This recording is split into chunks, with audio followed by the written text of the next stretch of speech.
নবীকে নিজের জীবনের পরম বন্ধু বানিয়েছিল হযরতে তালহা রাদিয়াল্লাহু তাআলা আনহু। তালহা রাদিয়াল্লাহু তাআলা আনহু উহুদের যুদ্ধের সময় রাহমাতুল লিল আলামিন মদিনার নবী মুহাম্মদুর রাসূলুল্লাহ সাল্লাল্লাহু আলাইহি ওয়াসাল্লামকে যখন কাফের মুশরিক বেঈমানেরা তীর নিক্ষেপ করে তীর মারতেছে, হযরতে তালহা রাদিয়াল্লাহু তাআলা আনহু ডান দিক দিয়ে তীর আসে, তালহা ডান দিকে দাঁড়ায় যায়, তালহার বুকে আইসা তীরটা লেগে যায়, নবীজির গায়ে লাগে না। সামনের দিক দিয়ে তীর আসতে থাকে, হযরতে তালহা সামনে গিয়ে দাঁড়ায় যায়, তালহার শরীরে তীর লাগে, তালহা আঘাতপ্রাপ্ত হয়, নবীজি আঘাতপ্রাপ্ত হয় না। বাম দিক দিয়ে তীর আসে, তালহা নবীজির মোহাব্বতে নবীজিকে বন্ধু বানানোর কারণে বাম দিক দিয়ে গিয়া দাঁড়ায় যায়, তালহার শরীরে তীর লাগে, নবীজির শরীরে তীর লাগে না। এমনিভাবে তীর লাগতে লাগতে তালহার শরীরে ৭০টা তীর লেগেছে, ৭০টা তীরের আঘাতপ্রাপ্ত হয়েছে তালহা। ওই দিন তালহা রাদিয়াল্লাহু তাআলা আনহু নবীজিকে কাঁধে করে নিয়ে উহুদ পাহাড়ের উপরে উঠাইলেন, নবীজি যাতে আঘাতপ্রাপ্ত না হয়। নবীজি জিজ্ঞাসা করে, ওগো তালহা, তোমার কি কষ্ট হয় না? ৭০টা তীরের আঘাত পাওয়ার পরেও তুমি আমাকে কাঁধে করে উহুদ পাহাড়ের উপরে উঠাও। সেই দিন হযরতে তালহা রাদিয়াল্লাহু আনহু ডাক দিয়ে বলেছিল, ওগো রাহমাতুল লিল আলামিন, আমি তো আমার জীবনে সবচেয়ে পরম বন্ধু আর ভালোবাসার মানুষ, মুহাব্বতের মানুষ আপনাকে নির্বাচন করেছি, এজন্য আপনি কষ্ট পাইলে আমি কষ্ট পাই। আমার তীরের আঘাত আমার কাছে আঘাতই মনে হয় না, কারণ আমি তো আমার বন্ধুকে বাঁচাইতে চাই।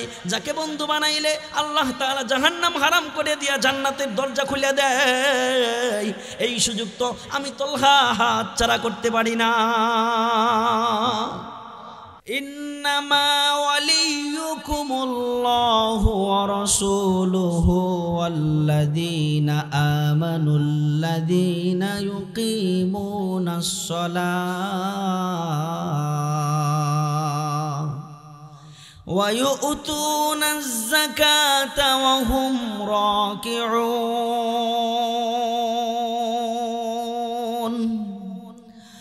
রব্বুল আলামিন ডেকে ডেকে বলে, ও পৃথিবীর মানুষেরা শুনো, আমি আল্লাহ তাআলা তোমাদের জন্য ফরমান জারি করে দিয়েছি, পৃথিবীতে সবাইকে বন্ধু বানাইতে পারবা না, পৃথিবীতে সবাইকে ঘনিষ্ঠ মানুষ বানাইতে পারবা না, পৃথিবীতে সকলকে অন্তরে জায়গা দিতে পারবা না, পৃথিবীতে সবাইকে তুমি তোমার অন্তরঙ্গ বন্ধু বানাইতে পারবা না।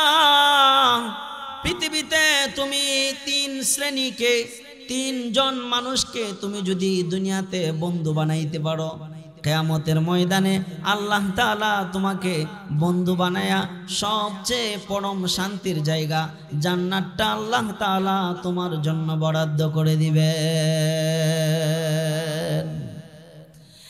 দুনিয়াতে বন্ধু বানাইতে হবে এক নম্বরে, আল্লাহ তাআলা বলেন, ইন্নামা ওয়ালিয়ুকুমুল্লাহ। ও পৃথিবীর মানুষেরা, দুনিয়াতে এক নম্বরে যাকে বন্ধু বানাইবা সেই ব্যক্তিটা হলো, এক নামে যাকে বন্ধু বানাইবা তিনি হলেন ওয়ালিয়ুকুমুল্লাহ। এক নম্বরে যাকে বন্ধু বানাইবা তিনি হলেন আসমানের মালিক আল্লাহ। আওয়াজ দিয়ে বলেন, এক নম্বরে যাকে বন্ধু বানাইবেন আল্লাহ বলতেছে তিনি কে? এক নম্বরে আল্লাহ বলতেছে আমাকে বন্ধু বানাইবা। এখন আপনারা প্রশ্ন করতে পারেন, হুজুর আল্লাহকে যদি বন্ধু বানাই তাহলে আল্লাহ তাআলা আমাদেরকে কি পুরস্কার দিবেন? জানার ইচ্ছা না? আল্লাহকে যদি বন্ধু বানাই তাহলে আল্লাহ আমাদেরকে কি পুরস্কার দিবেন? আল্লাহ তাআলা ডাক দিয়া বলেন, ও পৃথিবীর মানুষ, তোমরা যদি তাগুতকে বন্ধু না বানাইয়া আমি আল্লাহকে বন্ধু বানাও তাহলে শুনে রাখো, তোমাদেরকে আমি আল্লাহ তাআলা পুরস্কার হিসাবে দান করব। আল্লাহ তাআলা বলেন, আল্লাহু ওয়ালিয়ুল্লাযীনা আমানু ইখরিজুহুম মিনাজ-যুলুমাতি ইলান-নূর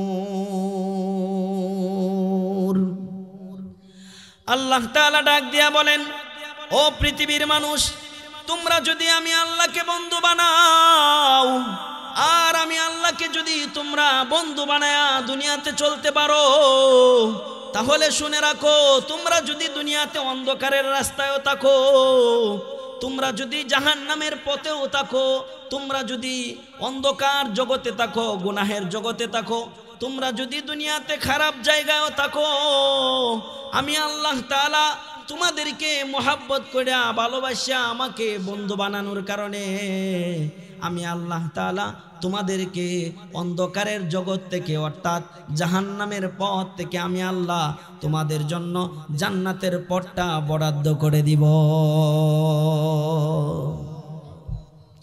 যদি আল্লাহকে বন্ধু বানান তাহলে জাহান্নামের পথ থেকে বের করে আল্লাহ কোথায় উঠাইয়া দিবেন? জান্নাতের পথে আল্লাহ উঠাইয়া দিবেন। তবে আল্লাহকে বন্ধু বানাইতে হবে। যদি বন্ধু বানাইতে পারেন তাহলে জাহান্নামের পথে আসেন, নামাজ পড়েন না, রোজা রাখেন না, গুনাহের কাজ করেন, সেই পথটাকে আল্লাহ তাআলা ফিরায়া জান্নাতের পথে আল্লাহ তাআলা উঠাইয়া দিবেন যদি আল্লাহকে বন্ধু বানাইতে পারেন। এখন আল্লাহ তাআলাকে বন্ধু না বানাইয়া যদি তাগুতকে বন্ধু বানাই তাহলে আমাদের কি ক্ষতি হবে? তাগুত কাকে বলে? আল্লাহ তাআলা যেই বিধানটা আপনাকে আমাকে দান করেছেন সেই বিধানটা বাদ দিয়া যদি মানুষের বানানো, শয়তানের বানানো কোনো পথ পদ্ধতি অনুসরণ করি, সেই পথটাই হলো তাগুতের পথ। উদাহরণ দিলে খুব ভালোভাবে বুঝেন। আল্লাহ তাআলা আমাদের জন্য যাকাতকে অর্থ ব্যবস্থা হিসাবে যাকাতের বিধান দিয়েছেন। তাগুত বানিয়েছে সুদ ভিত্তিক অর্থ ব্যবস্থা। আল্লাহ তাআলা বিধান দিয়েছিলেন যাকাতের মাধ্যমে অর্থ ব্যবস্থা। শয়তান পথ দেখাইছে যাকাতের মাধ্যমে অর্থ ব্যবস্থা চলবে না, সুদের মাধ্যমে অর্থ ব্যবস্থা চলবে, তাহলে তুমি রাতারাতি বড় লোক হইতে পারবা। এটা হলো শয়তানের দেখানো পথ। আল্লাহ তাআলা বলেছে, বান্দা ডান হাতে খাবার খাও। নবীজির সুন্নত হলো ডান হাতে খাবার খাওয়া। শয়তান তাগুতের পথ হইল ডান হাতে খাওয়া যাবে না, বাম হাতে সিগারেট পান করতে হবে। তারপরেও দোকানে বসা না, টয়লেটের ভিতরে বসা।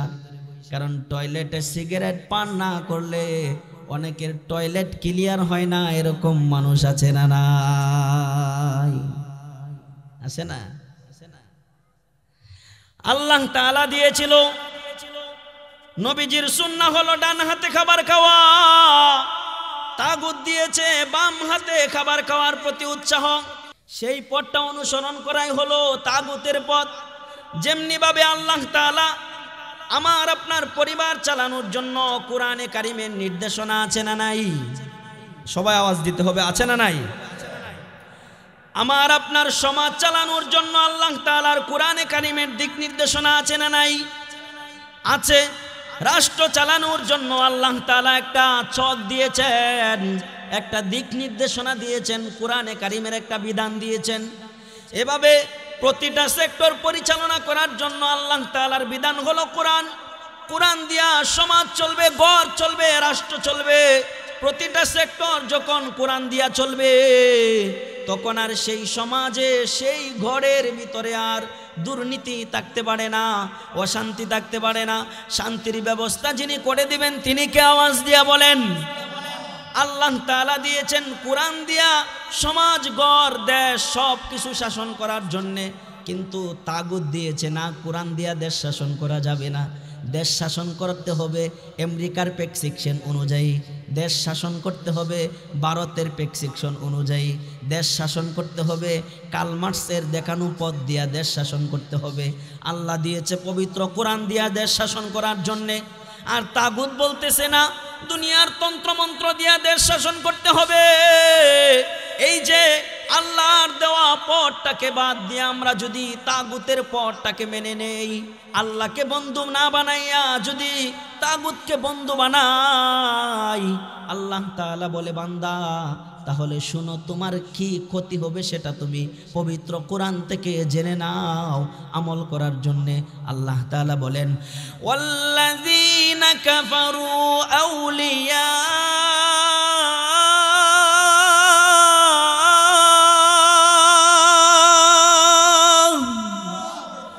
والذين كفروا أولياؤهم الطاغوت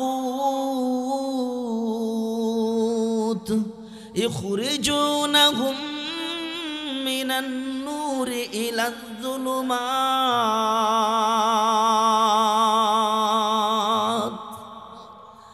رب العالمين ডেকে ডেকে বলে ও পৃথিবীর মানুষেরা শুনো, যদি আমাকে বন্ধু না বানাও, যদি আমাকে বন্ধু না বানাইয়া তাগুতকে বন্ধু বানাও, তাহলে তোমরা নামাজি হইতে পারো, তোমরা আলেম হইতে পারো, তোমরা তবলিগওয়ালা হইতে পারো, তোমরা হাজি সাহেব হইতে পারো, তোমরা তাহাজ্জুদ গুজার হইতে পারো, তোমরা মাদ্রাসার প্রিন্সিপাল হইতে পারো, তোমরা মসজিদের ইমাম হইতে পারো, তোমরা তাহাজ্জুদ গুজার হইতে পারো, নামাজ পড়তে পড়তে কপালের চামড়া উঠায় ফেলতে পারো। তারপরেও জেনে রাখো, যদি আমি আল্লাহকে বন্ধু না বানাইয়া তাগুতকে বন্ধু বানাও, শয়তানের দেখানো পথ অনুযায়ী চলো, শয়তানকে বন্ধু বানাও, আল্লাহকে বাদ দিয়া যদি শয়তানকে বন্ধু বানাও, তাহলে তোমরা যদি জান্নাতের পথে থাকো, তোমরা যদি জান্নাতের পথের ভিতরেও অবস্থান করো, আমি আল্লাহ তোমাদেরকে জান্নাতের পথে থাকতে দিব না, জান্নাতের পথ থেকে বের করে আমি আল্লাহ তোমাকে জাহান্নামের পথে উঠায় দিব। আমি আল্লাহ তোমাদেরকে জাহান্নামের পথে উঠায় দিব যদি আল্লাহকে বন্ধু না বানায়া তাগুতকে বন্ধু বানান। তাহলে জান্নাতের পথে থাকলেও আল্লাহ তাআলা কোথায় উঠায় দিবেন? জাহান্নামের পথে উঠায় দিবেন। এখন প্রশ্ন করতে পারেন, হুজুর যদি তাগুতকে বন্ধু না বানাই, যদি তাগুতকে বন্ধু না বানাই, দুনিয়ার নেতা খেতারে যদি বন্ধু না বানাই, তাহলে আমার বিপদ আসতে পারে, তাহলে আমার বিপদ আসতে পারে, আমাকে মামলা দিয়ে দিবে, আমাকে বিপদে ফেলাইয়া দিবে, এজন্য আমি তাগুতকে বন্ধু বানাই। আল্লাহ তাআলা বলেন পবিত্র কোরআনে কারীমের ভিতরে, রব্বুল আলামিন জানায় দেন, মাকড়সার ঘরের সাথে তাগুতের ক্ষমতার তুলনা আল্লাহ তাআলা করেছেন। মাকড়সা যে ঘর বানায় সেটা জানেন তো? মাকড়সা যে ঘর বানায়, ঘরটা কেমন শক্ত হয়? হ্যাঁ, এটা ঘূর্ণিঝড় আইলেও ভাঙবো না তো। এদিকে না বুড়াঘাট অনেক আগে বড় একটা ঘূর্ণিঝড় হয়েছিল, ঠিক না? এরকম বড় একটা ঘূর্ণিঝড় যদি আসে, তাহলে মাকড়সার ঘর তো ভাঙবো না, ঠিক না? ভাঙ্গে যাব না, কারণ মাকড়সার ঘরটা এত দুর্বল, এত দুর্বল, এত নরম, সামান্য একটু বাতাস যদি আয় মাকড়সার ঘর ভেঙ্গে চুরমার হয়ে যাবে। রব্বুল আলামিন ডেকে ডেকে বলে, ও পৃথিবীর বান্দারা, ও পৃথিবীর মানুষেরা আমার, আমি আল্লাহ তাআলা তোমাদেরকে ভালোবাসা মোহাব্বত করে বানাইছি। ও বান্দা, জানো জানো, তোমরা যদি আমি আল্লাহকে বন্ধু না বানায়া তাগুতকে বন্ধু বানাও, কারণ তাগুতকে বন্ধু না বানাইলে তোমার দুনিয়াতে বিপদ আসতে পারে এই আশায়। তবে তুমি জেনে রাখো, আমার শক্তির তুলনায় তাগুতের শক্তিটা হলো মাকড়সার বাসার মতো। মুহূর্তের ভিতরে আমি আল্লাহ চাইলে তাগুতের সব ক্ষমতা ধ্বংস করে দিতে পারি, ঠিক কিনা? হ্যাঁ, আল্লাহ চাইলে পারে না? এজন্য আল্লাহ তাআলা বলে, বান্দা বন্ধু বানাইবা একজনকে, এক নম্বরে সেটা হলো আমি আল্লাহ। যদি আমাকে তোমরা বন্ধু বানাইতে পারো, তাহলে তোমাদের জন্য আর কোনো টেনশন নাই, আর কোনো চিন্তা নাই। তোমাদের জন্য আমি আল্লাহ তাআলা জান্নাতের পথটা বরাদ্দ করে রেখে দিয়েছি। এজন্য আমি সংক্ষেপে টাচ দিয়া যাবো। একটা নিয়ে আলোচনা করলে অনেক সময় চলে যাবে। এক নাম্বার, বন্ধু বানাইবো কাকে? আওয়াজ দিয়ে সবাই বলতে হবে, এক নম্বরে বন্ধু বানাইবো কাকে? গানের গেলে তো তোমার জবানের আওয়াজ বাইরা যায়। এই যে কয়দিন পরেই নির্বাচন আসবে, নিজের খায়া আওয়াজ বাড়বে কিনা কথা বলেন? হ্যাঁ, ওই আওয়াজে এক ফুটা নেকি আমলনামায় জমা হবে, হ্যাঁ নেকি হবে তো। কিন্তু বান্দা তুমি যদি ওয়াজের মাহফিলে বৈশা একবার আল্লাহু আকবার বলো, আল্লাহ তাআলা বলেন ওয়ালা যিকরুল্লাহি আকবার। বান্দা দুনিয়াতে মানুষের জিকির করে লাভ নাই, মানুষের প্রশংসা করে লাভ নাই, মানুষকে বাহবা দিয়া লাভ নাই, মানুষের প্রশংসা করে জিকির করে লাভ নাই। সবচেয়ে বড় জিকির হলো আমি আল্লাহ তাআলার জিকির। আমি আল্লাহর চেয়ে বড় জিকির পৃথিবীর আর কারো নাই। আল্লাহ বলেন ওয়ালা যিকরুল্লাহি আকবার। আল্লাহ বলে সবচেয়ে বড় জিকির হলো আমার জিকির। আর আল্লাহ তাআলা নিজেই নির্দেশ করেছেন আল্লাহু আকবার বলার জন্য। সূরাতুল মুদ্দাসসিরে আল্লাহ তাআলা জানিয়ে দিয়েছেন ইয়া আইয়ুহাল মুদ্দাসসির কুম ফাআনযির ওয়া রাব্বাকা ফাকাব্বির।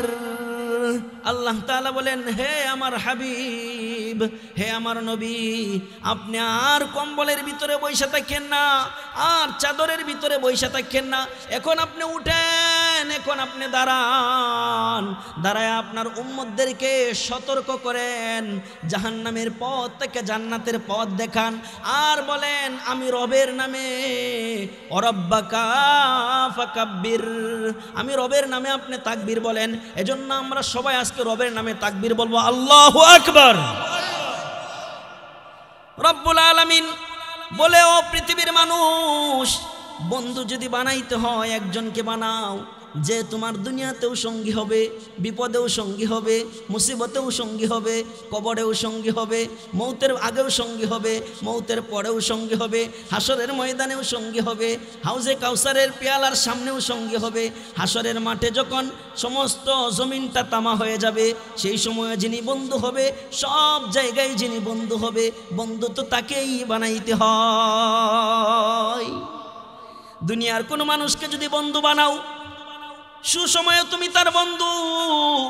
এখন তো দল পরিবর্তন হয়ে গেছে, অনেক বন্ধু আছে আগে একসাথে রাতের বেলা ঘুমাইতো, এখন ফোন দিয়া জিগায় না বন্ধু কেমন আছো, ঠিক কি না?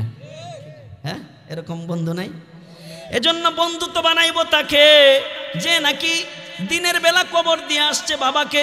মনে করেন আপনার বাবাকে দিনের বেলা কবর দিয়ে আসছেন, হাজার হাজার টন মাটি কবরের উপরে রেখে দিয়ে আসছেন। দিনের বেলা কবরটা অন্ধকার, অমাবস্যার মতো অন্ধকার হয়ে গেছে, সেই কবরে বাতি যিনি জ্বালাইবেন তাকে বন্ধু বানানো দরকার। এক নম্বরে বন্ধু বানাইবো কাকে? আওয়াজ দিয়া বলি, এক নম্বরে বন্ধু বানাইবো কাকে? আল্লাহ বলেন ওয়ালিয়ুকুমুল্লাহ।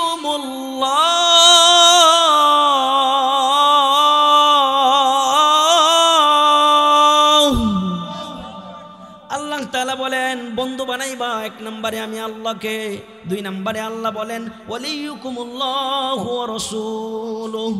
দুই নম্বরে বন্ধু বানাইবো নবীকে। কাকে নির্দেশ করেছেন? কে? আল্লাহ বলতেছে দুই নম্বরে বন্ধু বানাইতে হবে নবীকে। কেন বন্ধু বানাইবেন? কারণ নবী এত বড় এক নিয়ামত আল্লাহ তাআলা আপনাকে আমাকে দান করেছেন। আল্লাহ তাআলা বলেন লাকাদ মান্নাল্লাহু আলাইহিম ইয বা'আসা ফীহিম রাসূলা।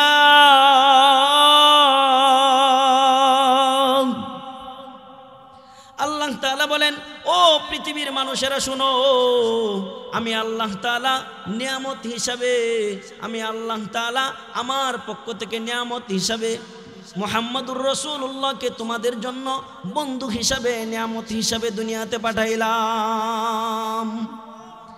দুইটা জিনিস আল্লাহ দিয়েছেন। আল্লাহ বলেন ইয়া আইয়ুহান নাসু قد جاءكم برهان من ربكم وأنزلنا إليكم نورا مبينا।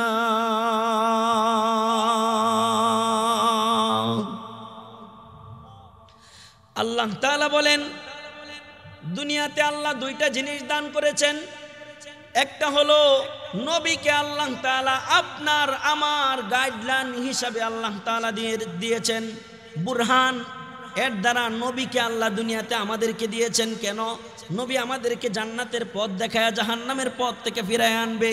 2 নাম্বার আমাদের জন্য গাইডলাইন দিয়েছেন আল্লাহ তাআলার কুরআন অর্থাৎ কালামুল্লাহ। কুরআনের গাইডলাইন দেখে দেখে আমরা জাহান্নামের পথ থেকে বাইচা জান্নাতের পথে যাব। যেই কথাটা বলতেছিলাম, 2 নম্বরে বন্ধু বানাইব কাকে?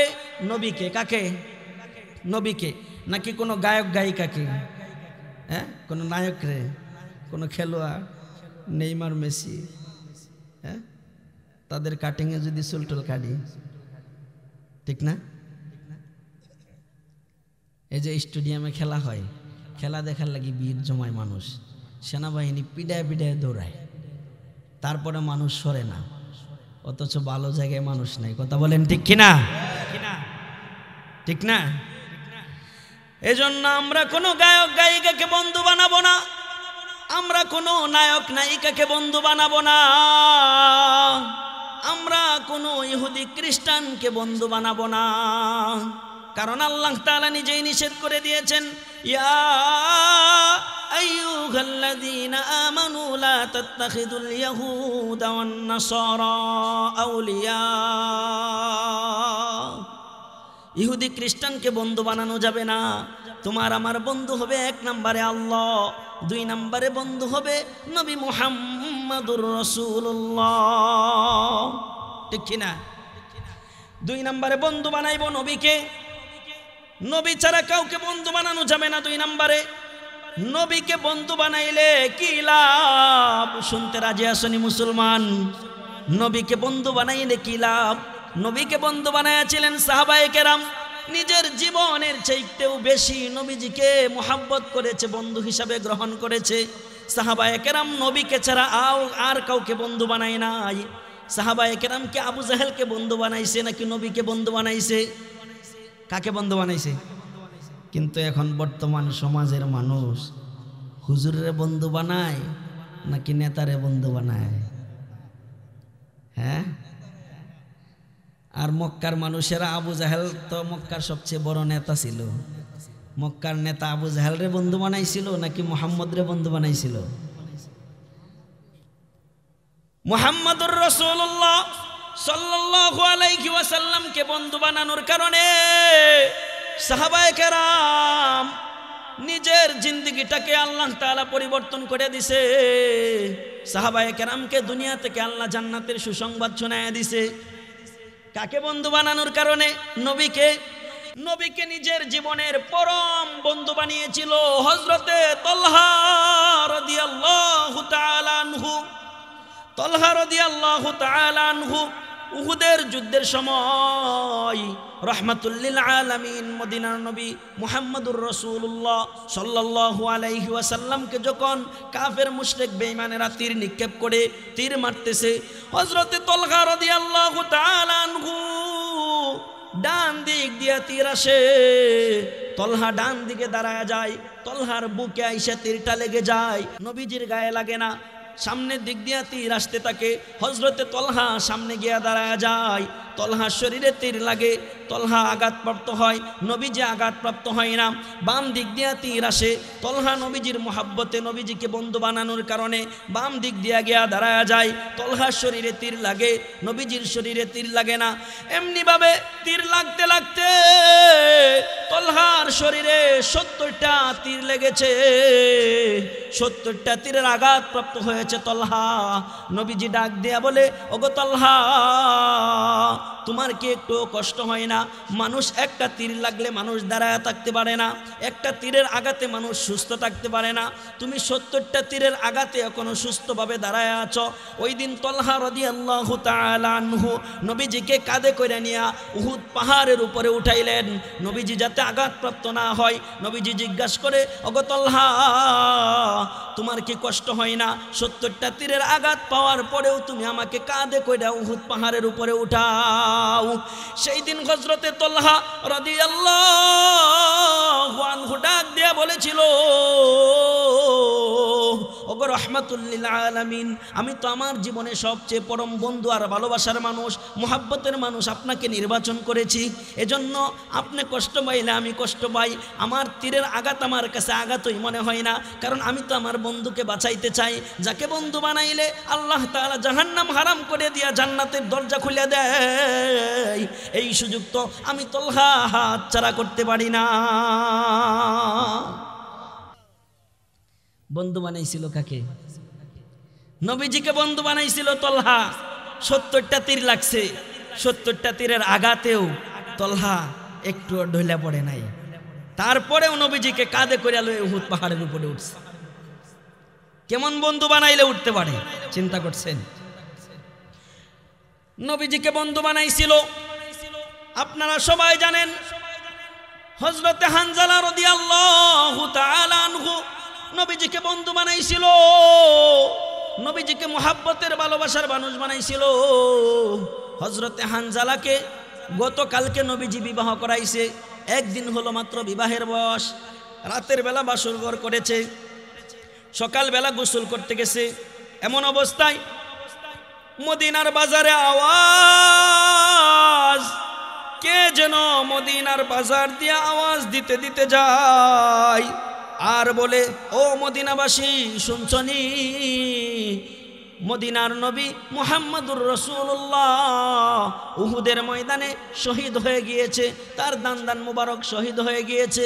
এই খবরটা তলহা রাদিয়াল্লাহু তাআলা আনহুর এক সাথী ভাই হানজালা রাদিয়াল্লাহু তাআলা আনহুর কানের ভিতরে গিয়া বাজছে। এই আওয়াজটা কে যেন আওয়াজ দিতেছে। হানজালা রাদিয়াল্লাহু তাআলা আনহু পানিটা হাতে নিয়েছিলেন, গোসল করার জন্য পবিত্র হইবেন। এই অবস্থায় হানজালা রাদিয়াল্লাহু তাআলা আনহু পানিটা ফেলে দিয়েছে।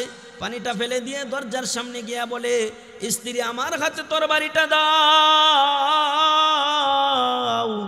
স্ত্রী ডাক দিয়া বলে, ওগো স্বামী আমার, একদিন হলো বিবাহ করেছেন, আমার হাতের মেহেদি এখনো শুকাই নাই, আপনি যুদ্ধে চলে যাইবেন, যুদ্ধে গিয়া শহীদ হয়ে যাইবেন, আমার কি অবস্থা হবে, আপনি একটু গোসল কইরা তারপরে যান। সেই দিন হানজালা রাদিয়াল্লাহু তাআলা আনহু ডাক দিয়া বলেছিল, ওগো আমার বিবি, তরবারিটা আমার হাতে দাও, আমার নবী উহুদের ময়দানে শহীদ হয়ে যাবে, আমি হানজালা বাসর ঘর করব, স্ত্রী নিয়ে আনন্দ ফুর্তি করব, এটা কোনোদিন হতে পারে না, ঠিক কিনা? হযরতে হানজালা রাদিয়াল্লাহু তাআলা আনহু সেই দিন তরবারি হাতে নিয়া উহুদের যুদ্ধে রওনা হয়েছে। উহুদের যুদ্ধে গিয়া উহুদের যুদ্ধে যুদ্ধ করতে করতে হানজালা রাদিয়াল্লাহু তাআলা আনহু এক পর্যায়ে শহীদ হয়ে গিয়েছে। নবীজি উহুদ যুদ্ধ শেষ হয়েছে, সমস্ত সাহাবায়ে কেরামকে ডেকে ডেকে বলে, ও সাহাবায়ে কেরাম, তোমরা উহুদ যুদ্ধে যারা শহীদ হয়েছে তাদের লাশগুলো সংগ্রহ করো, তাদেরকে বিনা গোসলে দাফন দেওয়া হবে। কারণ যারা আল্লাহর রাস্তায় শহীদ হয় তাদের গোসল দিতে হয় না, তারা বিনা গোসলে দাফন হয়ে যায়। কিয়ামতের ময়দানে যেভাবে দাফন হয়েছে সেভাবেই হাসরের ময়দানে আল্লাহর আদালতের সামনে দাঁড়িয়ে যাবে। এজন্যই নবীজি ডাক দিয়া বলে, ও আমার সাহাবীরা, হানজালার লাশটাকে তালাশ করে আনো, হানজালা কোথায় আছে তার লাশটা তালাশ করে আনো, সব সাহাবায়ে কেরামের লাশটা তালাশ করে আনো। এই মুহূর্তে একজন মহিলা, নওজোয়ান মহিলা দৌড়াইয়া দৌড়াইয়া গিয়ে নবীজির সামনে হাজির হয়ে গেছে। হাজির হয়ে বলে, ওগো রাহমাতুল লিল আলামিন, ওগো সাইয়্যিদুল মুরসালিন, হাবিবে কিবরিয়া মুহাম্মাদুর রাসূলুল্লাহ সাল্লাল্লাহু আলাইহি ওয়াসাল্লাম। নবীজির সামনে সেই মহিলা তার হাতটাকে বাড়িয়ে দিয়েছে। হাতটা বাড়িয়ে দেয়া বলে, ওগো রাহমাতুল লিল আলামিন, আমার হাতের মেহেদি এখনো শুকাই নাই, আমি একজন নতুন বউ, আমার স্বামী হানজালা উহুদের যুদ্ধে আইসা শহীদ হয়ে গিয়েছে। তবে আমি এই কথাটা আপনাকে জানানোর জন্য এসেছি, আমার স্বামী হানজালার শরীরটাও পবিত্র ছিল, সে তো পবিত্র হইতে পারে নাই, তার লাশটাকে আপনারা গোসল দিয়া তারপরে কবরে রাখবেন। নবী আমার সাহাবায়ে কেরামকে ডাক দিয়া বলে, ও সাহাবায়ে কেরাম, হানজালার লাশটা তালাশ করে নিয়ে আসো, হানজালার লাশটা নিয়ে আসো। সাহাবায়ে কেরাম হানজালার লাশ তন্ন তন্ন করে খোঁজা শুরু করলো, কোথাও নাই, কোথাও নাই। উহুদের যুদ্ধের আশেপাশে গহীন জঙ্গলে সব জায়গায় খোঁজাখুঁজি করেছে, কোথাও হানজালার লাশ নাই, কোথাও হানজালার লাশ নাই, লাশ পায় না। হঠাৎ হানজালার লাশ সামনে এসে হাজির হয়ে যায়। নবী আমার ডাক দিয়া বলে, ও সাহাবায়ে কেরাম, হানজালার লাশটা আমার সামনে নিয়ে আসো। সাহাবায়ে কেরাম হানজালার লাশটা নবীজির সামনে আইনা হাজির করলো। হাজির করার পরে আমার আপনার নবী রহমাতুল আলামিন তাকায় তাকায় দেখে হানজালার চুলের গোড়া দিয়া বে বে পানিগুলো টপ টপ করে পড়তেছে, শরীর থেকে পানিগুলো গড়ায়া গড়ায়া পড়তেছে। যখন এই অবস্থা দেখলো, নবী আমার ডাক দিয়া বলে, ও সাহাবায়ে কেরাম, তোমরা শুনছনি ইতিমধ্যে জিবরাইল আলাইহিস সালাতু ওয়াস সালাম আমাকে আয়েশা জানায়া দিল, হানজালার প্রতি আল্লাহ তাআলা এতটাই সন্তুষ্ট হয়েছে, এতটাই হানজালার প্রতি আমার আল্লাহ রাজি হয়েছে। হানজালা যে অপবিত্র ছিল আল্লাহ তাআলা জানতেন, আল্লাহ তাআলা তার নূরের ফেরেশতাদেরকে দিয়া হানজালার গোসল করায়া দিছে। বন্ধু বানাইছিল কাকে? নবীকে বন্ধু বানাইছিল, নবীকে বন্ধু বানাইছিল। নবীকে বন্ধু বানানোর কারণে হানজালা রাদিয়াল্লাহু তাআলা আনহু নবীজিকে বন্ধু বানানোর কারণে আল্লাহ তাআলা তার উপর রাজি হইয়া নূরের ফেরেশতা দিয়া গোসল করাইছে। কারণ নবীকে বন্ধু বানাইছে কাকে? 2 নম্বরে বলছিলাম বন্ধু বানাইতে হবে কাকে জানি? নবীকে বন্ধু বানাইতে হবে। 1 নম্বরে কাকে? জোরে আওয়াজ দিয়ে বলেন, 1 নম্বরে কাকে? 2 নম্বরে কাকে? নবীকে বন্ধু বানাইছিল কে? হযরতে হানজালা রাদিয়াল্লাহু তাআলা আনহু। এজন্য নূরের ফেরেশতারা তার গোসল দিয়া দিছে। নবীকে বন্ধু বানাইছিল আরেকজন মাত্র সাহাবী। নবীকে বন্ধু বানাইছিল আরেকজন মাত্র সাহাবী, একজন কালো সাহাবী ছিল নবীজির। সেই সাহাবী নবীজিকে বন্ধু বানাইছিল। নবীজিকে বন্ধু বানানোর কারণে ওই সাহাবী দুনিয়া থেকেই জান্নাতের সুসংবাদ পেয়েছে। কালো একজন সাহাবী ছিল, তার নাম ছিল হযরতে সাদ রাদিয়াল্লাহু তাআলা আনহু। তিনি মানুষটা কালো ছিল, কালো থাকার কারণে তার কাছে মক্কার কোনো মেয়েরা বিবাহ দিতে রাজি হয় না। বয়স বেড়ে যাইতেছে। কালো মানুষ একদিন নবীজির দরবারে গিয়া বলতেছে, ইয়া রাসূলুল্লাহ, কালো মানুষেরা কি জান্নাতে যাবে না? নবীজি ডাক দেয়া বলে, সাদ, তুমি এটা কি বলো? কালো মানুষের জন্যও তো আল্লাহ তাআলা জান্নাত বানাইছে, কথা বলেন ঠিক কিনা? তুমি জান্নাতে যাইবা, অবশ্যই আল্লাহ তোমার জন্য জান্নাত বানাইছে। সাদ রাদিয়াল্লাহু তাআলা আনহু নবীজিকে ডাক দিয়া বলে, ওগো রাহমাতুল লিল আলামিন, মদিনার কোনো মেয়ে তো আমার কাছে বিবাহ দিতে রাজি হয় না। তখন নবীজি ডাক দিয়া বলে, ও সাদ, তুমি শুনো, মদিনার সবচেয়ে সুন্দরী মহিলা তোমার স্ত্রী হবে। বলেন সুবহানাল্লাহ। কে বলেছে সবচেয়ে সুন্দরী মহিলা স্ত্রী হবে সাদের? নবীজি বলেছে। নবীজির কথা তো আর মিথ্যা হইতে পারে না। সাদ বসা আছে, নবীজি সাহাবায়ে কেরামকে ডাক দিয়া বলে, ও সাহাবায়ে কেরাম, তোমরা মদিনার ভিতরে খোঁজ খবর লাগায় দাও, কার মেয়েটা বড় সুন্দরী। সাহাবায়ে কেরাম নবীজিকে ডাক দিয়া বলে, ওগো নবীজি, মক্কার ভিতরে মদিনার ভিতরে সবচেয়ে সুন্দরী মহিলা থাকলে কি হবে? সুন্দরী মহিলা তো আর সাদকে বিবাহ করবে না। নবীজি আমার ডাক দিয়া বলে, সুন্দরী মহিলা সাদকে বিবাহ করবে না করবে সেটা পরের বিষয়, তোমরা বলো আগে কার মেয়ে সুন্দর। তখন সাহাবায়ে কেরাম ডাক দিয়া বলে, মদিনার সবচেয়ে বড় নেতা, নাম তার ইবনুল ওয়াহাব, তার মেয়েটা সবচেয়ে সুন্দরী। সাহাবায়ে কেরামের সামনে নবীজি বলে, ও সাহাবায়ে কেরাম তোমরা সাক্ষী থাকো, মদিনার সবচেয়ে বড় নেতা ইবনুল ওয়াহাবের মেয়ে সবচেয়ে সুন্দরী যেহেতু মদিনার ভিতরে, সেই ইবনুল ওয়াহাবের মেয়েই হযরতে সাদের স্ত্রী হয়ে যাবে। এটা কি বিশ্বাস করার কথা? সাদ তো বিশ্বাস করতে পারতেছে না, কারণ হলো তার সে কালো মানুষ, তার ভিতরে বিশ্বাসটা আসতেছে না। নবীজি ডাক দিয়া বলে, ওগো সাদ, মদিনার সবচেয়ে সুন্দরী মেয়েটা তোমার স্ত্রী হয়ে যাবে।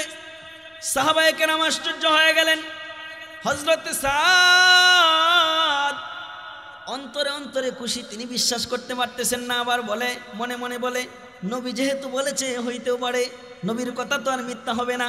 নবীজি হযরতে সাদকে ডাক দিয়া বলে, মনোযোগ দেন, নবীজি হযরতে সাদকে ডাক দিয়া বলে, ওগো সাদ, তুমি নিজে যাও ইবনুল ওয়াহাবের কাছে, তার মেয়ের বিবাহের প্রস্তাব নিয়ে যাও। সাদ মনে মনে চিন্তা করে, ইবনুল ওয়াহাবের মতো এত বড় লোক মানুষের মেয়েকে আর আমার কাছে বিবাহ দিবে? ইবনুল ওয়াহাবের মতো এত বড় লোকের মেয়েকে কি আর আমার কাছে বিবাহ দিবে? কিন্তু নবী যেহেতু বলেছে যেতেই হয়, ঠিক না? নবীজির আদেশ পালনার্থে তো যাইতেই হয়। হযরতে সাদ রাদিয়াল্লাহু তাআলা আনহু নবীজির আদেশ পালন করার জন্য ইবনুল ওয়াহাবের বাড়ির দরজার সামনে গিয়ে হাজির হয়ে যায়। হাজির হয়ে ডাক দিয়া বলে, বাড়িতে আসেননি? ঘর থেকে ইবনুল ওয়াহাব বের হয়েছে। নবীজির সাহাবী সাদ রাদিয়াল্লাহু আনহু ডাক দিয়া বলে, ও ইবনুল ওয়াহাব, আপনার মেয়ের জন্য একটা বিবাহের প্রস্তাব নিয়ে এসেছি। ইবনুল ওয়াহাব ডাক দিয়া বলে, ঠিক আছে, বিবাহের প্রস্তাব নিয়ে এসেছো, খবরটা শুনে আমি খুশি হয়েছি, তবে পাত্রটাকে আমি জানতে চাই। হযরতে সাদ রাদিয়াল্লাহু আনহু ডাক দিয়া বলে, নবীজি বলেছে পাত্রটা হলো আমি সাদ।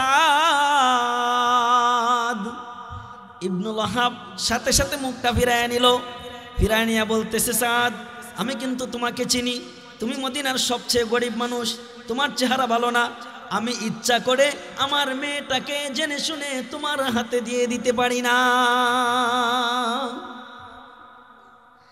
হযরতে সাদ রাদিয়াল্লাহু তাআলা আনহু আস্তে আস্তে করে ঘরের সামনে থেকে চলে যাইতেছে। এমন অবস্থায় কে যেন জানালাটা খুলে ডাক দেয়, ও সাদ, দাঁড়াও দাঁড়াও। হযরতে সাদ পিছন দিক দিয়া তাকায় দেখে সেই ডাকনেওয়ালা আর কেউ না, সে হলো ইবনুল ওয়াহাবের ওই সুন্দরী মেয়েটা। ইবনুল ওয়াহাবের ওই সুন্দরী মেয়েটা ডাক দিয়া বলে, ওরে সাদ, শুনো, তোমার সাথে আমার কথা আছে, শুনো। সাদ কাছাকাছি গেছে, যাওয়ার পরে ইবনুল ওয়াহাবের মেয়ে তার বাবাকে ডাক দিয়া জিজ্ঞাসা করে, ও বাবা, শুনছনি আমার বিবাহের জন্য প্রস্তাবটা কে পাঠাইছে? তার বাবা বলে, হ্যাঁ শুনছি। ইবনুল ওয়াহাবের মেয়ে ডাক দিয়া বলে, আমার জন্য যেহেতু রহমাতুল লিল আলামিন, মদিনার শ্রেষ্ঠ মানুষ, মদিনার নবী, তিনি যেহেতু আমার জন্য হযরতে সাদকে স্বামী হিসাবে নির্বাচন করেছেন, আমার আর কোনো আপত্তি নাই। নবীজির সিদ্ধান্তে আমি হযরতে সাদকে স্বামী হিসাবে মানতে আমার কোনো সমস্যা নাই। তুমি রাজি থাকলে থাকো, আর না থাকলে না থাকো, আমি নবীজির ফয়সালা অনুযায়ী সাদকে স্বামী হিসাবে গ্রহণ করে নিব।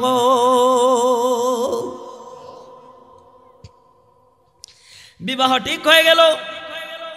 হযরতে সাদ এত গরিব মানুষ, পকেটের ভিতরে একটা টাকাও ছিল না। আজকে যে সমস্ত যুবকেরা বলে, বিয়ের কথা বললে বলে, হুজুর টাকা নাই, বিবাহ করব কেমনে? এই কয় কি কয় না, টাকা নাই বিবাহ করব কেমনে? বাবাকে যদি বলে, চাচা আপনার ছেলেটাকে বিবাহ করান না কেন? বলে, তাকেই তো আমি খাওয়াই, বউ আইনা সে কি খাওয়াবে? কথা বলেন ঠিক কিনা, কয় না? তাকেই তো আমি খাওয়াই, সে বউ কিভাবে পালবে? হযরতে সাদের পকেটে একটা টাকাও নাই, অথচ বিবাহ ঠিক হয়ে গেছে মদিনার সবচেয়ে বড় লোকের মেয়ে, মদিনার সবচেয়ে বড় লোকের মেয়ে, সবচেয়ে ধনাঢ্য ব্যক্তির মেয়ে, তাও সবচেয়ে সুন্দরী। মদিনার ভিতরে এত সুন্দর নারী আর কোথাও নাই, এত সুন্দরী নারীর সাথে বিবাহ ঠিক হয়ে গেছে। নবীজি হযরতে উসমানকে ডাক দিয়া বলে, ও উসমান, 200 দিরহাম দাও হযরতে সাদকে। নবীজি হযরতে নুমানকে ডাক দিয়া বলে, ও নুমান, 200 দিরহাম দাও হযরতে সাদকে। কয়শো দিরহাম হইল? 400 দিরহাম হইল, ঠিক না? যখন 400 দিরহাম হয়ে গেল, নবীজি ডাক দিয়া বলে, ও সাদ, 200 দিরহাম তুমি তোমার স্ত্রীর মোহরানা দিবা, আর 200 দিরহাম দিয়া তুমি তোমার স্ত্রীর জন্য গহনাগাটি কাপড় চোপড় কিনবা। আমি উহুদের যুদ্ধে চলে গেলাম, তুমি এই কাজগুলো করতে থাকো। হযরতে সাদ ডাক দিয়া বলে, ওগো রহমাতুল লিল আলামিন, আপনি উহুদের যুদ্ধে চলে যাইবেন, আর আমি সুন্দরী বউ নিয়া আরামে এসে দিন কাটাইব। আপনি উহুদের যুদ্ধে চলে যাইবেন, এইটা আমি সাদের পক্ষে কোনোদিন সম্ভব না। কারণ সাদ বন্ধু বানাইছিল কাকে? নবীজিকে। কাকে? সাদ বন্ধু বানাইছে নবীজিকে, এজন্য তার নবীজি কষ্ট পাবে উহুদের যুদ্ধে, এটা সাদ বরদাস্ত করতে পারে না। একবার, দুইবার, তিনবার নবীজি সাদকে ডাক দিয়া বলে, ও সাদ, আমি যা বলছি তুমি তাই করো। নবীজির সাথে বেয়াদবি হয়ে যাবে বিদায় সাদ নবীজির কথা মেনে নিল। মেনে নিয়ে মদিনার বাজারে গেল। মদিনার বাজারে গিয়া কাপড় চোপড় গহনাগাটি সব কিছু কিনলো, সব কিছু হাতে নিবে, আর সাদ 200 দিরহাম মদিনার দোকানদারকে দিবে। এই মুহূর্তে মদিনার বাজারে কে যেন খবর দেয়, ওরে মদিনাবাসী শুনছনি, উহুদের যুদ্ধে পয়গম্বর মুহাম্মদুর রাসূলুল্লাহ সাল্লাল্লাহু আলাইহি ওয়াসাল্লামের 2টা দান মুবারক শহীদ হয়ে গিয়েছে। নবীজি কাফের মুশরিকের দ্বারা আক্রান্ত হইয়া নবীজি উহুদের যুদ্ধে ঢইলা পড়ে গেছে। হযরতে আবু বকর, উসমান, আলী, উমর তারা নবীজিকে খেদমত করতেছে, তারা নবীজিকে সুস্থ করার চেষ্টা করতেছে। যখন এই খবর চলে আসছে সাদের কানে, হযরতে সাদ দোকানদারকে ডাক দিয়া বলে, দোকানের মালিককে ডাক দিয়া বলে, ও দোকানদার ভাই, তোমার মালগুলো তুমি ফিরায় নাও, আমার 200 দিরহাম আমার কাছে ফিরায় দাও। সেই দোকানদার ডাক দিয়া বলে, ও সাদ, তুমি কি পাগল হইছো নাকি? তুমি কি পাগল হয়ে গেলা নাকি? মদিনার এত সুন্দরী বউ, মদিনার এত ধনাঢ্য ব্যক্তি তোমার শ্বশুর, এত সুন্দরী বউ তোমার স্ত্রী, এগুলা ফালায় রেখে তুমি কোথায় যাও? হযরতে সাদ রাদিয়াল্লাহু আনহু ডাক দিয়া বলে, এগুলা আমার কাছে কিছুই না, আমার পরম সবচেয়ে বন্ধু হলো মুহাম্মদুর রাসূলুল্লাহ সাল্লাল্লাহু আলাইহি ওয়াসাল্লাম। হযরতে সাদ ডাক দিয়া বলে, আমার 200 দিরহাম ফিরায় দাও। 200 দিরহাম ফিরায় দিল। হযরতে সাদ 200 দিরহাম নিয়া মদিনার বাজারে এই দোকান থেকে যেখানে উট কেনা বেচা হয় সেই দোকানে চলে গেল। 200 দিরহাম দিয়ে একটা উট কিনলো, আর একটা তরবারি কিনলো। ওই 200 দিরহাম দিয়ে একটা উট কিনে আর একটা তরবারি কিনা উটের উপরে উঠলো, একটা তরবারি হাতে নিয়া চোখটা কালো কাপড় দিয়া বেঁধে নিল। কারণ কালো কাপড় দিয়া বাঁচছে, জন্য নবীজি যদি হযরতে সাদকে দেখে ফেলায়, তাহলে নবীজি হযরতে সাদকে আবার ফিরাইয়া দিতে পারে, ঠিক না? ফিরাইয়া দিতে পারে, এজন্য কালো কাপড় বেঁধে নিছে। কালো কাপড় বাঁধার পরে হযরতে সাদ রাদিয়াল্লাহু আনহু ঘোড়ার পিঠের উপর উঠিয়া উহুদের ময়দানে চলিয়া গিয়াছে। উহুদের ময়দানে গিয়া হযরতে সাদ রাদিয়াল্লাহু আনহু পুরা মাঠ একা 100 যুদ্ধ করতেছে, একাই পুরা মাঠ চালাইতেছে, পুরা মাঠ কাঁপায়া তুলতেছে, একা 100 একাই যুদ্ধ করতেছে, জান প্রাণ বাজি রাইখা। এই দৃশ্যটা নবীজি শুয়া শুয়া দেখতেছে। নবীজি সাহাবায়ে কেরামকে ডাক দিয়া বলে, ও সাহাবায়ে কেরাম, ওই যে একজন নওজোয়ান সাহাবী দেখা যায়, একজন নওজোয়ান যুবক দেখা যায়, সে একাই পুরা মাঠ তোলপাড় করতেছে, পুরা মাঠে একাই যুদ্ধ করতেছে। ওই নওজোয়ান সাহাবীটাকে সেটা আমার একটু জানার দরকার। সেই সাহাবীটাকে সাহাবায়ে কেরাম বলে, ইয়া রাসূলুল্লাহ, তার চোখে তো কালো কাপড় বাঁধা, তাকে তো চেনা যায় না, তাকে চেনা যায় না। এই অবস্থায় যুদ্ধ করতেছে। নবীজি সাহাবায়ে কেরামকে ডাক দিয়া বলে, ও আমার সাহাবায়ে কেরাম, এই সাহাবীর ঈমানের পাওয়ার দেখে আমি আশ্চর্য হয়ে গেলাম। এই সাহাবীর ঈমানের পাওয়ার দেখে নবীজি আশ্চর্য হয়ে গেছে। এত ঈমানের পাওয়ার, সে একাই যুদ্ধ করতেছে পুরা মাঠ। এই অবস্থায় যখন যুদ্ধ করতেছে, হঠাৎ হযরতে সাদ রাদিয়াল্লাহু আনহুর বুকের ভিতরে আইসা একটা তীর পড়ে গেছে। যখন বুকের ভিতরে আইসা একটা তীর পড়ে গেছে, হযরতে সাদ উটের পিঠ থেকে গড়ায় গড়ায় জমিনে পড়ে গেছে। জমিনে পড়ে হযরতে সাদ ছটফট করতেছে। এই অবস্থায় হযরতে সাদের চোখ থেকে কালো কাপড়টা আস্তে করে সরে গেছে। এই দৃশ্যটা আমার আপনার নবী হাবিবে কিবরিয়া মুহাম্মাদুর রাসূলুল্লাহ সাল্লাল্লাহু আলাইহি ওয়াসাল্লামের দৃশ্যটা নবীজির চোখে পড়ে গেছে। নবীজির নজরটা সেদিকে পড়ে গেছে। নবীজি দেখে বলতেছে, এটা তো আমার সাদ, যাকে আমি গতকালকে বিবাহ পড়াইয়া মদিনায় রেখে আসছিলাম। যেই নবী উঠতে পারে না, অসুস্থ, দাঁড়াইতে পারে না, সেই নবী সুস্থ হয়ে গেল মুহূর্তের ভিতরেই। নবীজি দাঁড়াইতে পারে না, উঠতে পারে না, সেই নবীজি হযরতে সাদের দিকে দৌড়াইয়া যায়। দৌড়াইয়া গিয়া হযরতে সাদকে নবীজি তার কুলের উপরে উঠাইলো। কুলের উপরে উঠাইয়া হযরতে সাদকে নবীজি বলতেছে, ওগো সাদ, কেন তুমি আসলা? আয়েশা আজকে তোমার জীবনটা দিয়া দিলা। মদিনার সবচেয়ে সুন্দরী মেয়েটা তোমার স্ত্রী ছিল, সুখের সংসার রেখে কেন আসলা? আজকে তো জীবনটা চলে গেল, আজকে তো তোমার বিপদ নামে আসলো। হযরতে সাদ নবীজিকে ডাক দিয়া বলে, ও নবীজি, আজকে দেখেন আমি যদি এখানে না আসতাম, তাহলে আমি সাদের মতো একজন কালো মানুষ আপনার কুলের উপরে আমি কোনোদিন উঠতে পারতাম না। ঠিক কিনা? এই কথা বলতেছে। নবীজি সাদকে কুলে নিয়া সাদের কপালের ভিতরে নবীজি চুমুকাইতেছে। আর সাদকে বলতেছে, সাদ, তুমি কেন আয়েশা জীবনটাকে দিয়া দিলা? এই অবস্থায় নবীজি হঠাৎ করে সাদের চেহারার দিকে তাকায় নবীজি মুস্কি হাসা দিছে। সাহাবায়ে কেরাম জিজ্ঞাসা করে, ইয়া রাসূলুল্লাহ, সাদের চেহারার দিকে তাকায় আপনি মুস্কি হাসা দিলেন কেন? মুস্কি হাসা দিলেন কেন?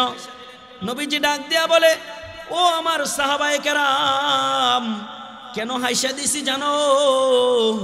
এজন্য হাসা দিছি, আমি দেখতেছি হযরতে সাদের রূহটাকে নেওয়ার জন্য, অন্যান্য মানুষের রূহ নেওয়ার জন্য দুইজন ফেরেশতা আসে। হযরতে সাদের রূহটা নেওয়ার জন্য আসমান থেকে আল্লাহ তাআলার হাজার হাজার ফেরেশতা নেমে এসেছে। হাজার হাজার ফেরেশতা নেমে এসেছে হযরতে সাদের রূহ নেওয়ার জন্য। জান্নাতি রুমাল নিয়া হযরতে সাদের রূহটা নেওয়ার জন্য হাজার হাজার ফেরেশতা চলে আসছে জান্নাতি রুমাল নিয়া। জান্নাতি রুমাল নিয়ে আয়েশা একজন আরেকজনকে বলতেছে, আমি নিব, তার রূহটা আমার রুমালের ভিতরে নিব। আরেকজন বলতেছে, আমি নিব। এরকম প্রতিযোগিতা করতেছে কে কার রুমালে সাদের রূহটা নিয়ে জান্নাতে উঠবে।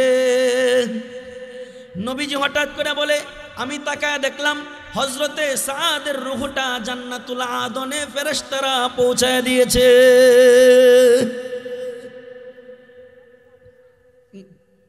নবীজি বলেন, এজন্য আমি মুস্কি হেসে দিলাম। হঠাৎ একটু পরে আবার আমার আপনার নবী রাহমাতুল লিল আলামিন সাদের চেহারা থেকে তার চেহারাটা ঘুরায় নিল। ঘুরায় নেওয়ার পরে বলতেছে, সাহাবায়ে কেরাম জিজ্ঞাসা করে, ইয়া রাসূলুল্লাহ, একটু আগে তো আপনি সাহাদের দিকে তাকায় হাসছিলেন, এখন আবার চেহারা ঘুরাইলেন কেন? সাহাবায়ে কেরামের এই প্রশ্নের জবাবে নবীজি ডাক দিয়া বলে, ও আমার সাহাবায়ে কেরাম, আমি তো নবী, আমি যা দেখি তোমরা তা দেখো না। আমি দেখতেছি হযরতে সাদের রূহটা নেওয়ার জন্য, সাদকে জান্নাতে নেওয়ার জন্য জান্নাতি হুড়েরা এত দূরে দূরে দৌড়াইয়া আসতেছে, এত জোরে জোরে দৌড়াইয়া আসতেছে সাদের রূহটা নেওয়ার জন্যে। আসার পথে এক একজন জান্নাতি হুরের পায়ের কাপড় হাঁটুর উপরে উঠে যাইতেছে। এজন্য আমি নবীজি সাদের চেহারার দিক থেকে আমার চেহারা ঘুরাইয়া নিলাম। সাদ বন্ধু বানাইছিল কাকে? নবীজিকে। কাকে? নবীজিকে বন্ধু বানাইছিল। এজন্য আমরা এক নম্বরে বন্ধু বানাইব কাকে? সবাই একটু আওয়াজ দিয়া বলেন, এক নম্বরে বন্ধু বানাইব কাকে? দুই নম্বরে বন্ধু বানাইব কাকে? নবীকে।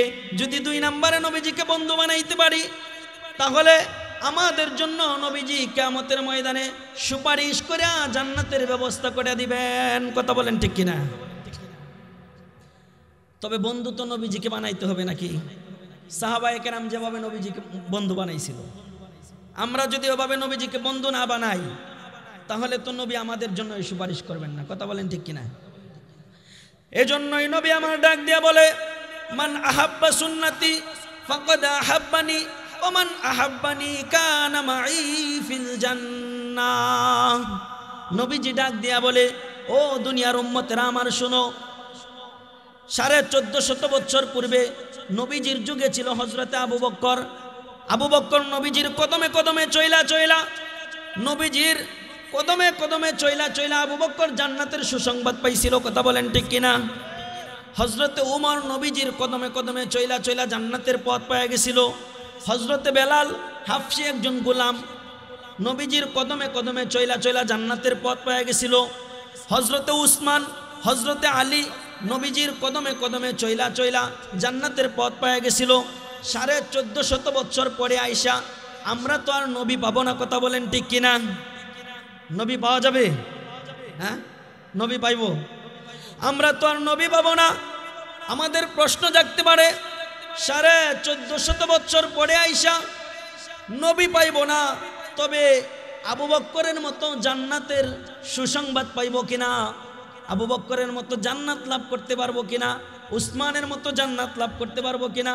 ওমরের মতো জান্নাত লাভ করতে পারবো কিনা? আমরা বেলালের মতো জান্নাত পাইব কিনা? এরকম প্রশ্ন আসে না? নাই আসে না? তবে এরকম প্রশ্নের জবাব হলো, নবীজি বলেছেন, মান আহাব্বা সুন্নতি ফাকাদ আহাব্বানি ওয়া মান আহাব্বানি কানা মাই ফিল জান্নাহ। 1450 বছর পরেও যদি কেউ নবীজির সাথে একসাথে জান্নাতে থাকতে চাই, আমরা এখানে যারা আছি নবীজির সাথে একসাথে জান্নাতে থাকতে চাই কে কে? দেখি তো, নবীজির সাথে একসাথে জান্নাতে থাকতে চাই তো ইনশাআল্লাহ? আল্লাহ কবুল করেন সবাই। নবীজি বলে, আমার সাথে যদি একসাথে জান্নাতে থাকতে চাও, তাহলে তোমাদের দুইটা কাজ করতে হবে। এক নাম্বার কাজ হলো, তোমরা আমার সুন্নাহগুলোকে তোমাদের জীবনে বাস্তবায়ন করতে হবে। এখন তো নবী নাই, নবী না থাকার পরে যদি নবীজির সুন্নতকে অনুসরণ করি, নবীজির সুন্নত মাইনা লই, নবীজির সুন্নত অনুযায়ী চলি, তাহলে নবীজি বলেন, তোমরা হাসরের ময়দানে তোমাদের সুপারিশ আমি করব এবং জান্নাতে তোমরা একসাথে পাশাপাশি আমার সাথে থাকতে পারবা। কিন্তু এই সময় নবীজির সুন্নত মানে এরকম মানুষ খুব কম না বেশি? এজন্য এই সময়ে যদি একটা সুন্নতের উপর কেউ আমল করে, 100 শহীদের সব তার আমল নামায় দান করা হয়। কথা বলেন ঠিক কিনা? এজন্য আমি বলতে চাই, হযরতে তলহার মতো, হযরতে হানজালার মতো, হযরতে সাদের মতো নবীজিকে বন্ধু বানাইয়া এরকম কেউ একজন যুবক আছো কিনা? আগে দাঁড়িয়ে রাখো নাই, আজকে নবীজির সাহাবায়ে কেরাম নবীজিকে যেই মোহাব্বত করেছে, এই মোহাব্বতের কথা শুই না নবীজির সাথে জান্নাতে থাকার জন্যে, নবীজির সাথে যাতে জান্নাতে থাকতে পারো এই আশায় আগে দাঁড়িয়ে ছিল না। আজকের পর থেকে একজন যুবক কেউ আছো যে নবীজির মুহাব্বতে নবীজিকে বন্ধু বানায়া কিয়ামতের ময়দানে নবীজির সুপারিশ পায়া জান্নাত পাওয়ার আশায় জান্নাতে নবীজির সাথে একসাথে থাকার সৌভাগ্য লাভ করার উদ্দেশ্যে একজন যুবক দাড়ি ছিল না, আজকের পর থেকে দাড়ি রাখবা। একজন যুবক থাকলে দাঁড়ায়া যাও, আল্লাহ তাআলা তোমাকে দেখবেন। আছে একজন যুবক, একজন নবীকে মোহাব্বত করেন, যেমনি মোহাব্বত করেছিল তলহা রাদিয়াল্লাহু আনহু, যেমনি মোহাব্বত করেছিল হানজালা রাদিয়াল্লাহু আনহু, যেমনি মোহাব্বত করেছিল হযরত বেলাল রাদিয়াল্লাহু আনহু। নবীজির সাথে যদি জান্নাতে থাকতে চান, নবীজির সাথে তো আমরা একটু আগে বলেছি সবাই জান্নাতে থাকতে রাজি আছি। একজন যুবক দাঁড়াও, আল্লাহ তাআলা আজকে ফেরেশতাদের মাধ্যমে তোমার এই ভিডিও আল্লাহ তাআলা করে নিতেছে। কিয়ামতের ময়দানে তোমার ভিডিও আল্লাহ তাআলা চালু করে দিয়া তোমার জান্নাতে নবীজির সাথে থাকার ব্যবস্থা করে দিবেন। একজন যুবক দুনিয়ার মায়া ছেড়ে দাও, দুনিয়ার সৌন্দর্য ছেড়ে দাও, দুনিয়ার সব কিছু ছেড়ে দিয়ে নবীজির মুহাব্বতে আল্লাহর মুহাব্বতে একজন যুবক আসো যে দাড়িগুলো মুখের ভিতরে গজাইবা, আসো একজন যুবক। নাই আজকের মাহফিলে একজন যুবক নাই, হ্যাঁ দাড়ি ছাড়াও আছে অনেকে, একজন যুবক নাই। দাঁড়াও, নিয়ত করো, হিম্মত করো, আল্লাহ তাআলা তোমার চেহারার ভিতরে নূর দান করবেন, আল্লাহ তাআলা তোমার চেহারার সৌন্দর্য বাড়াইয়া দিবেন। একজন যুবক দাঁড়াও। নাই, ফেরেশতারা ভিডিও করব, জান্নাতে এই ভিডিও চালু হইব, এর চেয়ে সৌভাগ্য আর কি আছে?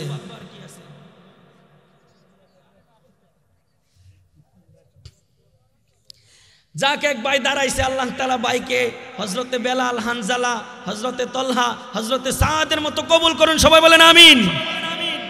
আল্লাহ তাআলা আমার এই ভাইকে দিনের জন্য কবুল করুন। এতক্ষণ বাঙ্গাচোরা যে কথাগুলো বলেছি আল্লাহ তাআলা আমাকে সহ আপনাদেরকে আমল করার তৌফিক দান করুন। ওয়া আখিরি দাওয়ানা আলহামদুলিল্লাহি রাব্বিল আলামিন। আসসালামু আলাইকুম ওয়া রাহমাতুল্লাহি ওয়া বারাকাতুহু।